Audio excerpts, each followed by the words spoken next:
मुत्तहिदा अरब अमारात cricket board की जानिब से पीसीबी से राब्ता किया गया है। ज़राए के मुताबिक यूएई बोर्ड की जानिब से भारत के खिलाफ 15 फरवरी को T20 वर्ल्ड कप में मैच न खेलने के फैसले पर नज़रसानी की दरख्वास्त की गई।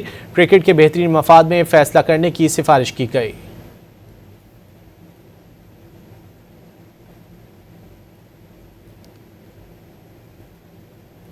मुत्तहिदा अरब अमारात क्रिकेट बोर्ड की जानिब से पीसीबी से राब्ता किया गया है। ज़राए के मुताबिक यूएई बोर्ड की जानिब से भारत के खिलाफ 15 फरवरी को T20 वर्ल्ड कप में मैच न खेलने के फैसले पर नज़रसानी की दरख्वास्त की गई।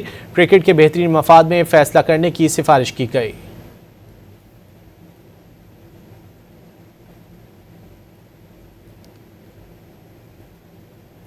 मुत्तहिदा अरब अमारात क्रिकेट बोर्ड की जानिब से पीसीबी से राब्ता किया गया है। ज़राए के मुताबिक यूएई बोर्ड की जानिब से भारत के खिलाफ 15 फरवरी को T20 वर्ल्ड कप में मैच न खेलने के फैसले पर नज़रसानी की दरख्वास्त की गई।